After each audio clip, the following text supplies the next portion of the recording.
আমাদের মিছিল করতে হয়। এর আগে চলে থাকে কোথায় police welfare association Santanu Sinha মুখাবাড়ি নিয়ে বাজার করে মমতার বাড়িতে হয়েছে। গতকাল রবীন্দ্রনগর থানায় যাওয়া হয়েছে, সেটাও জমা। বাকিটা বিধানসভা 12টার পরে দেখতে পাবে। কিন্তু যেটা শোনা যাচ্ছে, যদি স্পিকার যদি খারিজ করে দেন তাহলে খারিজ করলে প্রতিবাদ হবে, ভিতরে বাইরে প্রতিবাদ হবে।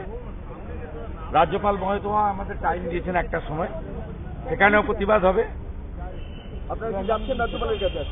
রাজ্যপাল মহোদয় আমরা টাইম চেয়েছিলাম, একটার সময় টাইম।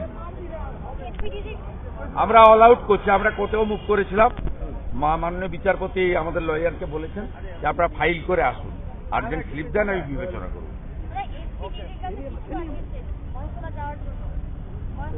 হ্যাঁ, পারমিশন নিয়ে যেতে হবে। আমাদের সভাপতি সুকান্ত যাবে, তাকে ওরা নেচার পার্কের কাছে আটকাবে। 163 করেছে আমাদের আটকানোর জন্য। হাইকোর্টে আবেদন আমরা বলেছি 163 মেনেই যাব, 1+1। 163 তো 4-এর ঊর্ধ্বে হলে বাধা পায়, 1+1 যেতে তো বাধা নেই। এই জলটা খায় এরা ঘোলা করে আর কি।